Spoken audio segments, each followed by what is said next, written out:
Et je vous invite à ce qu'on se tourne vers un moment de réflexion sur la parole de Dieu. Et nous allons regarder au message de Jésus-Christ ce matin. Jésus apporte un message qui est nouveau. C'est peut-être un tout petit peu fort, n'est-ce pas? Ça va? Ça va? Ah ben ça va, super. Jésus apporte un message nouveau et un message différent, un message qui détonne dans sa culture. Parfois, ça fait des étincelles. Son message ne rentre pas dans la religion des hommes. Le message de Jésus ne rentre pas dans les cases et ça frite un peu. Il a un projet qui est plus grand pour nous qu'une religion. Jésus veut nous restaurer. Jésus veut transformer notre vie et ça frictionne un peu. Et on va voir aujourd'hui une vie qui a été transformée par Jésus. Luc nous explique que Jésus fait éclater la religion des hommes pour célébrer la restauration de Dieu. Vous pouvez ouvrir vos Bibles dans l'évangile de Luc au chapitre 5. Et même si c'est écrit 33, nous allons lire à partir du verset 27 pour comprendre ce qui se passe dans nos versets. Yes, merci de distribuer les Bibles, vous allez en avoir besoin.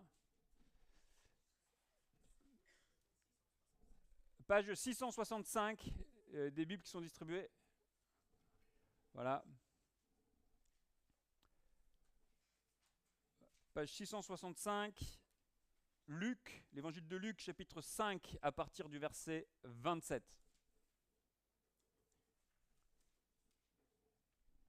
C'est bon? Après cela, Jésus sortit et vit un collecteur d'impôts du nom de Lévi assis au bureau des taxes. Il lui dit, « Suis-moi. » Et, laissant tout, il se leva et le suivit. Lévi lui offrit un grand festin dans sa maison, et beaucoup de collecteurs d'impôts et d'autres personnes étaient à table avec eux. Les pharisiens et leurs spécialistes de la loi murmurèrent et dirent à ses disciples, « Pourquoi mangez-vous et buvez-vous avec les collecteurs d'impôts et les pécheurs ?» Jésus prit la parole et leur dit, « Ce ne sont pas les gens en bonne santé qui ont besoin de médecins, mais les malades. Je ne suis pas venu appeler des justes, mais des pécheurs à changer d'attitude. » Ils lui dirent, « Pourquoi les disciples de Jean, tout comme ceux des pharisiens, jeûnent-ils fréquemment et font-ils des prières, tandis que les tiens mangent et boivent ?» Jésus leur répondit, « Pouvez-vous faire jeûner les invités à la noce pendant que le marié est avec eux? Les jours viendront où le marié leur sera enlevé. Alors, ils jeûneront durant ces jours-là. » Il leur dit aussi une parabole.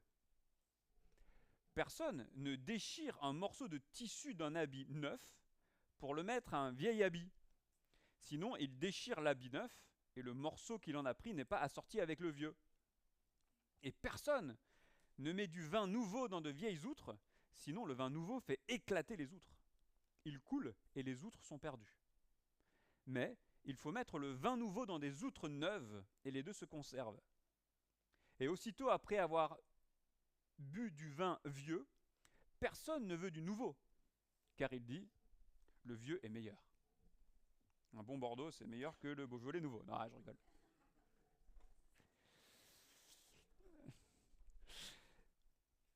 Donc, où est Jésus dans notre texte? Il est où? Ouais, et qu'est-ce qu'il fait? C'est la bonne fête, c'est la bonne chouille, voilà, bonne bouffe, on y va, on profite.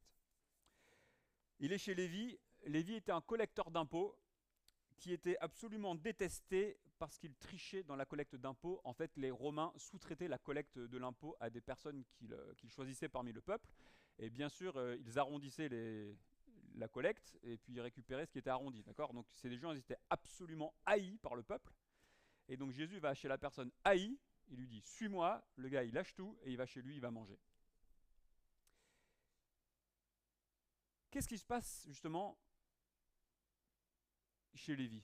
Qu'est-ce qu'il expérimente, Lévi? Ouais.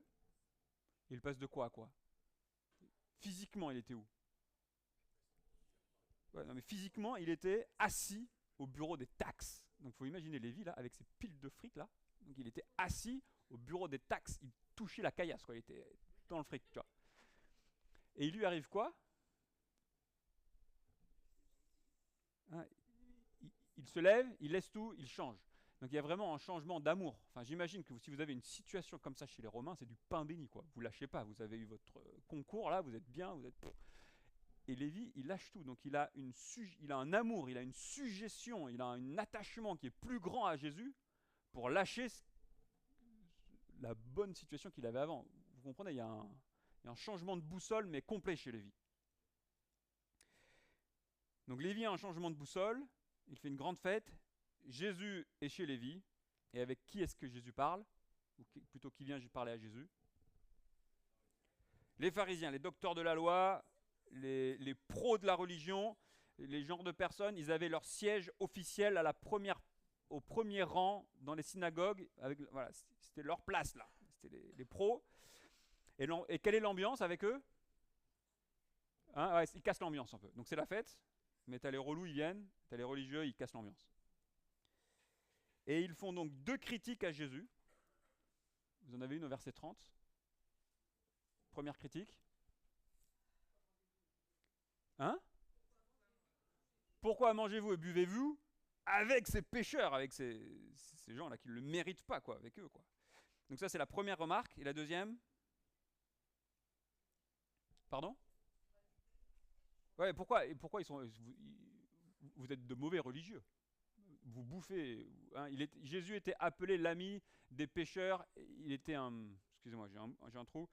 Euh, il mangeait et il buvait. C'était un glouton, voilà. C'était un buveur et un glouton.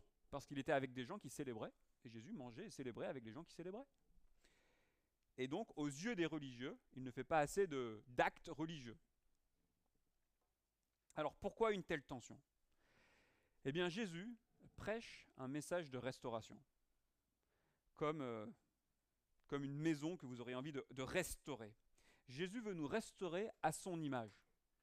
Jésus, c'est l'homme parfait, l'homme qui a parfaitement aimé Dieu, l'homme qui a parfaitement aimé son prochain, et il veut que nous devenions comme lui.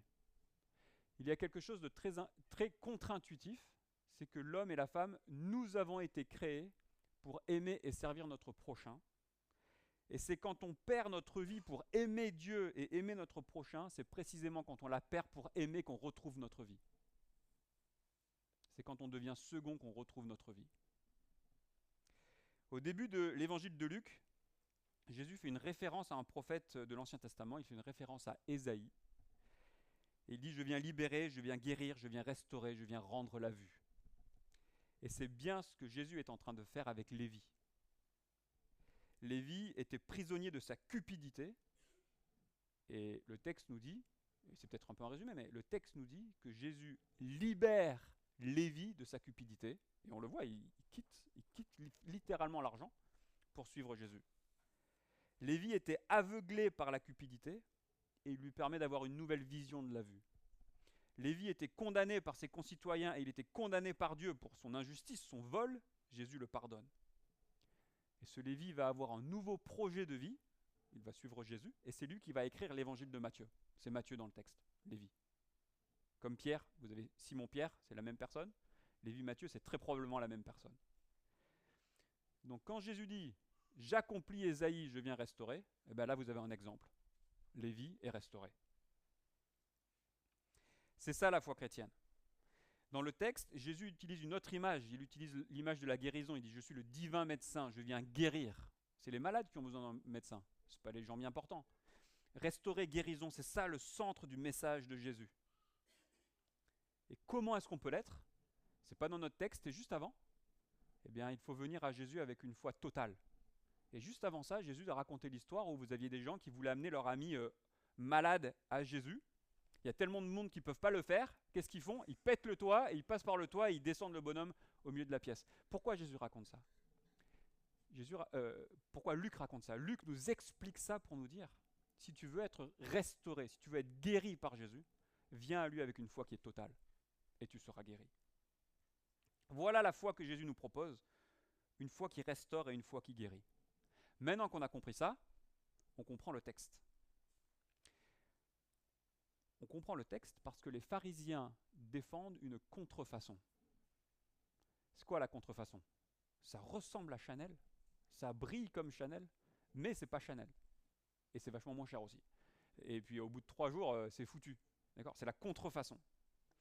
Les pharisiens défendent une contrefaçon de la foi. Alors il attaque sur le jeûne. Donc maintenant on revient un peu à nos versets principaux aujourd'hui, à partir du verset 33. Il attaque sur le jeûne. La société de l'époque était régie par l'Ancien Testament, enfin l'époque de Jésus, était régie par l'Ancien Testament. Il y avait un jeûne obligatoire qui était très suivi, c'était le jeûne du Yom Kippour, le jeûne du Grand Pardon, où le peuple se réunissait pour reconnaître leur état de pécheur, et ils avaient une journée de lamentation, de confession. Nous sommes pécheurs, nous sommes loin de Dieu, nous ne sommes pas au niveau de ce que Dieu veut, nous avons besoin de pardon. C'était une ambiance lourde, de contrition. Mais ce jeûne, un jeûne par an, avait été complètement extrapolé et c'était devenu une espèce de norme du bon religieux. Donc les pharisiens, ils jeûnaient 2 fois par semaine et donc ils se sentaient vachement bons religieux. Donc on n'était plus du tout dans la logique initiale de se dire je me place devant Dieu. Ma vie, elle n'est pas terrible, j'ai besoin de rédemption. On avait quitté ça pour dire en fait je suis quelqu'un de bien, je jeûne 2 fois par semaine. Vous voyez le changement? Et donc, il pose la question, pourquoi es-tu avec des pécheurs? Pourquoi ne jeûnes-tu pas? Sous-entendu, pourquoi ne jeûnes-tu pas comme nous, les bons religieux? Comme nous les bons. C'est une contrefaçon. Ça ressemble, ça brille, mais ce n'est pas le vrai produit. La religion pousse à un rituel qui est fade, qui ne restaure pas à l'image de Jésus. C'est fade. Les pharisiens jeûnaient, mais regardez ça. Les pharisiens, n'est-ce pas, ils méprisaient Lévi, n'est-ce pas? Hein, c'est un mécréant, enfin. Mais quand Lévi change de vie, comme soi-disant il le souhaitait, est-ce qu'ils se réjouissent? Ben non, ils continuent de critiquer. Parce que c'est de la contrefaçon, c'est de la religion. C'est de la religion.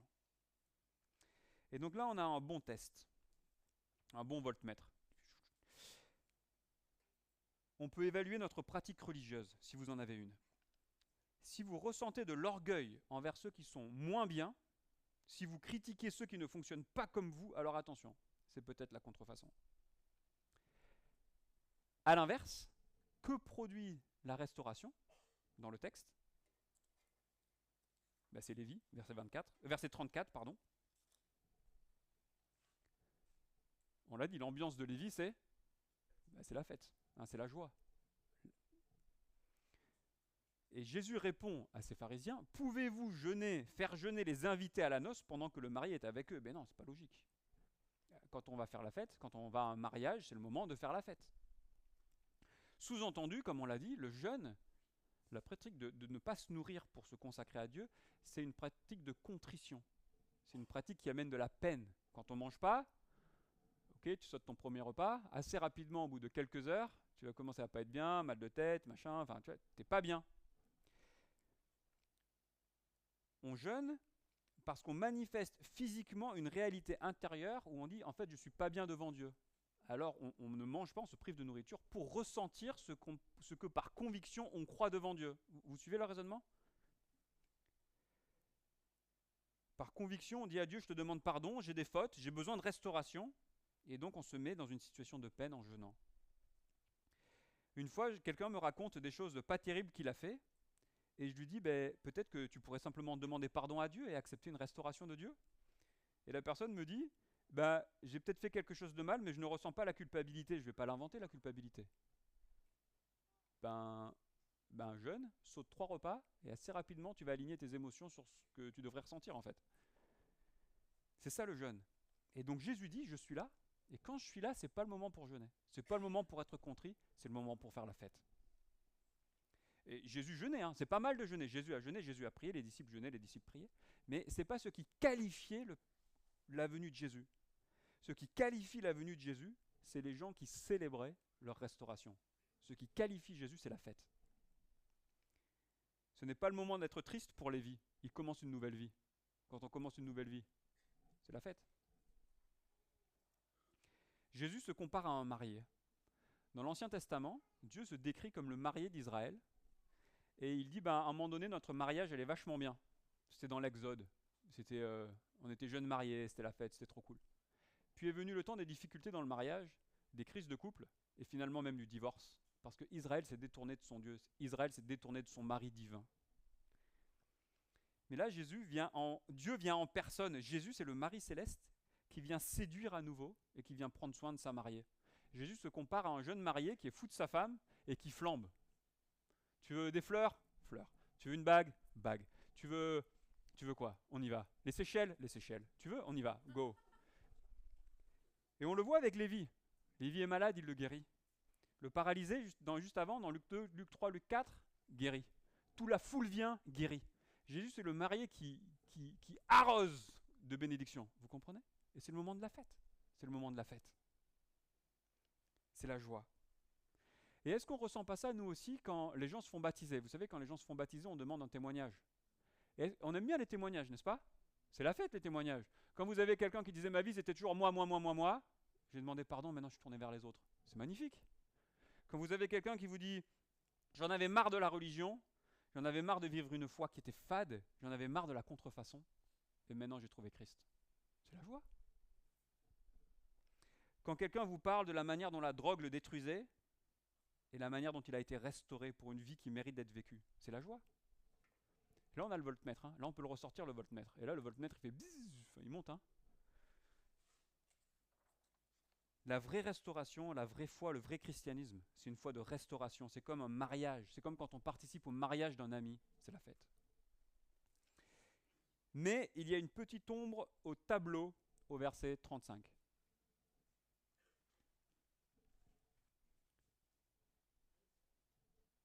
Pardon? Voilà. Le marié va être enlevé. Donc on est dans une attente.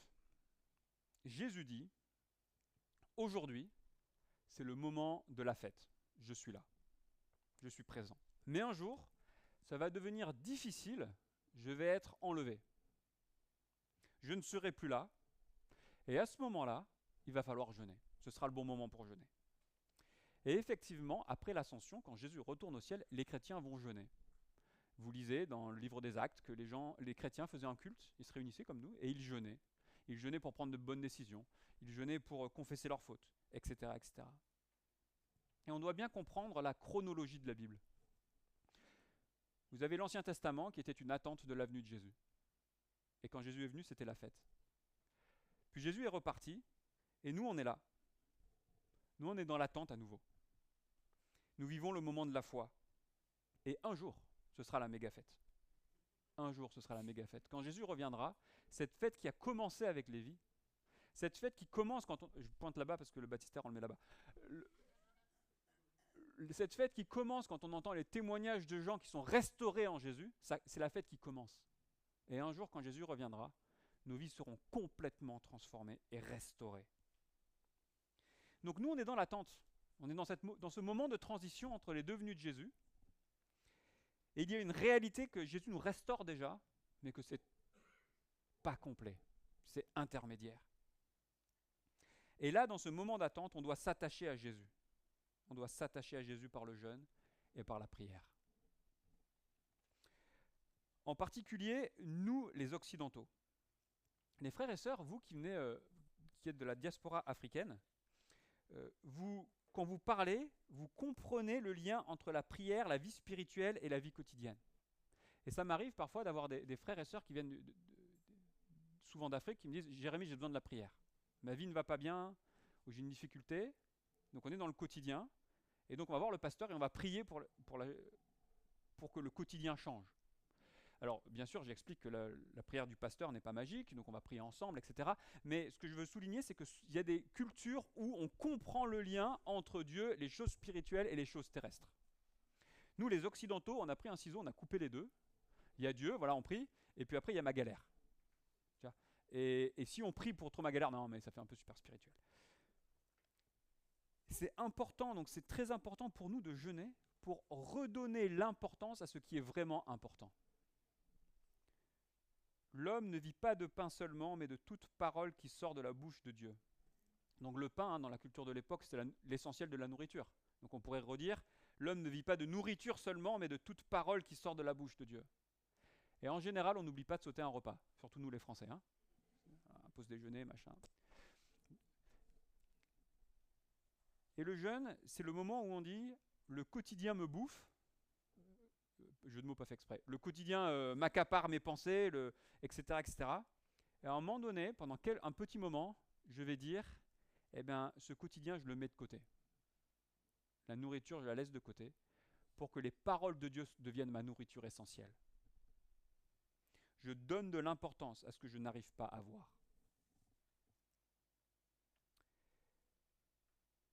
Nous sommes dans une période d'attente, nous attendons la pleine restauration, et le jeûne et la prière sont nos outils pour rester attentifs à ce qui est essentiel. Et on termine, avant quelques applications, avec la rupture de la relation. Jésus conclut cette discussion avec les pharisiens avec cette parabole, vous avez vu, avec les outres. Il nous parle d'habits qui se déchirent et d'outres. C'est une histoire imagée où Jésus nous explique ce qui se passe. Les habits rétrécissent avec le temps, les outres se dilatent, on ne peut pas coudre de nouveaux habits sur des vieux, on ne peut pas utiliser de vieilles outres pour le vin nouveau, sinon elles éclatent. Si on mélange la contrefaçon à la foi vraie, ça ne marche pas. Dans cette restauration que Jésus nous parle, c'est une vie qui est en ébullition, comme du vin qui est en train de fermenter dans une cuve. Je ne sais pas si vous avez déjà vu du vin qui est en fermentation, mais il prend du volume, il bouge, il se dilate, si on pourrait dire. Eh bien, cette vie de restauration que Dieu veut mettre en nous, c'est une vie qui bouge, qui change, qui transforme, qui casse les habitudes. Et ça ne rentre pas dans le carcan rigide de la religion. Ça ne marche pas ensemble. Et en ce qui nous concerne, nous devons faire particulièrement attention au verset 39. Le vieux est meilleur.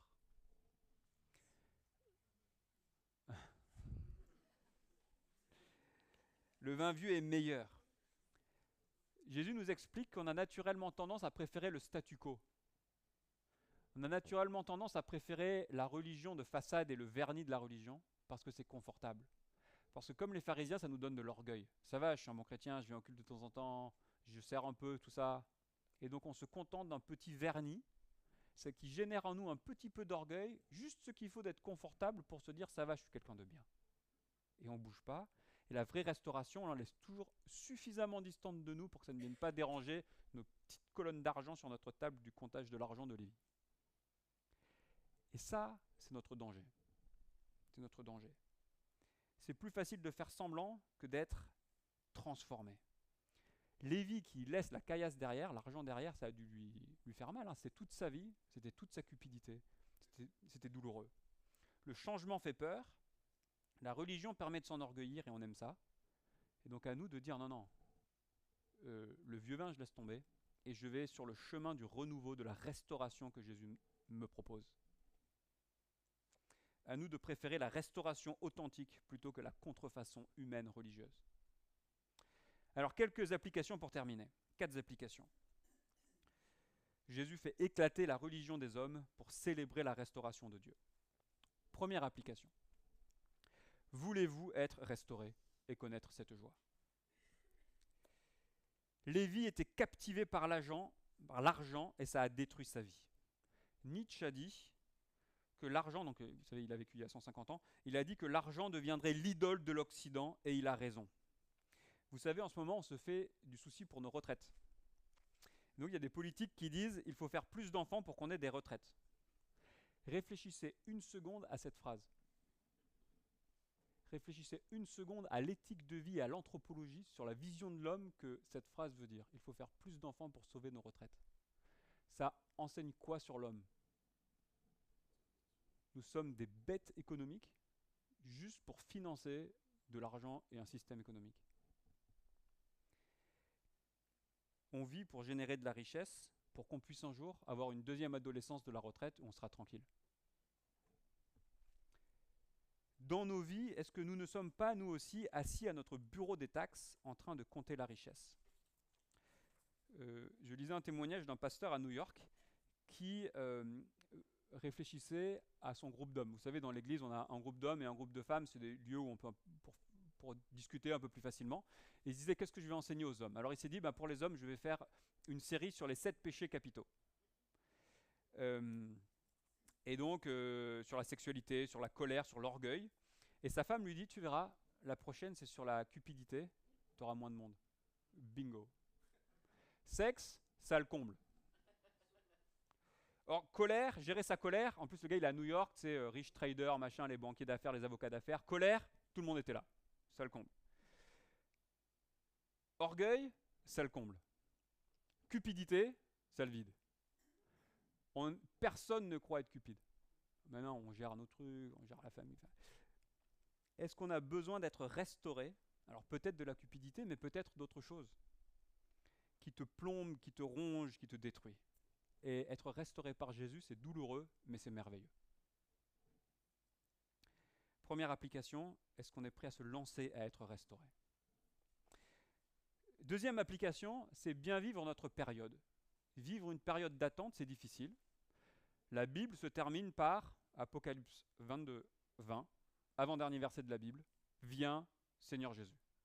On est dans une période d'attente. Vous avez des chrétiens qui sont résignés. Il ne se passe rien, la religion finalement c'est pas mal. Vous avez des chrétiens comme les Corinthiens qui vous promettent monts et merveilles.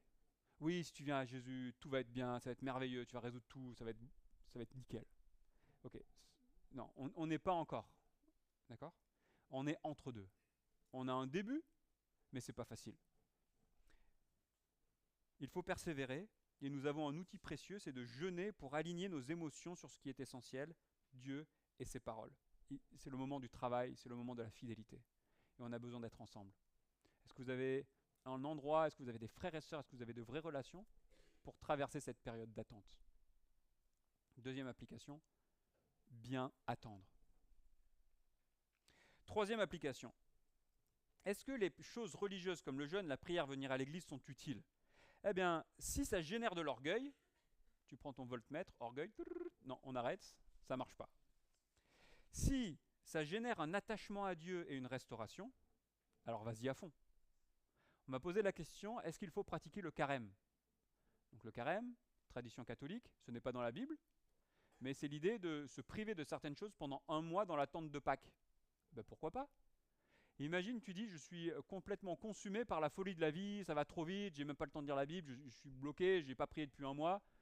Ben peut-être que le carême, ça peut être une bonne idée. Tu résilies Netflix, tu résilies un peu 2-3 trucs, tu mets le téléphone en mode avion, et tu dis, je vais essayer de prier, voilà, tous les soirs, 15 minutes, et je vais passer un mois, je vais essayer de me recentrer sur Jésus. Peut-être que c'est excellent, c'est peut-être ce qu'on a besoin.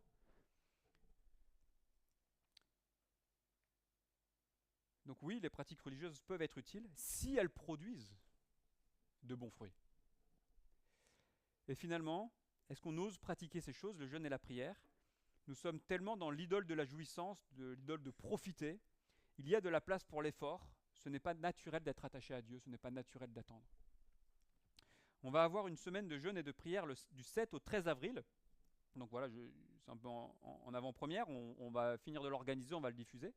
Est-ce que vous êtes prêts à consacrer peut-être une semaine? On va mettre des zooms le matin avant d'aller au boulot, 20 minutes. Voilà, peut-être que c'est la bonne solution pour vous. Des zooms le soir, peut-être que c'est mieux pour vous. Trouvez votre solution. Est-ce que vous êtes prêts à prendre un jour de repos et à jeûner à midi? Juste de dire, voilà, cette journée, comme le Yom Kippour, je vais confesser, je vais me raligner sur Dieu. Vous avez des outils, vous pouvez les prendre. Alors attention, si votre santé votre santé ne vous permet pas de jeûner, ne jeûnez pas. N'allez pas aux urgences et dire oui, c'est le pasteur, il m'a dit de jeûner. Peut-être que vous, c'est pas possible, mais vous avez des alternatives. Peut-être vous laissez votre téléphone à la maison, vous allez marcher une demi-heure et vous priez. C'est peut-être ça. Enfin, voilà. À vous de voir. Il y a des jeunes qui désinstallaient toutes les applications Instagram, TikTok et tout sur le téléphone pendant X semaines, voilà, pour déconnecter. Voilà, donc chacun son époque, chacun ses enjeux. Mais comment est-ce qu'on peut faire pour dire l'homme ne vivra pas de nourriture seulement, mais de toute parole qui sort de la bouche de Dieu, et je veux que mes oreilles soient ouvertes à Dieu. Est-ce qu'on veut être restauré? Est-ce qu'on veut bien vivre notre période? Bien gérer nos pratiques religieuses et ne pas hésiter à se lancer dans un jeûne? On prie?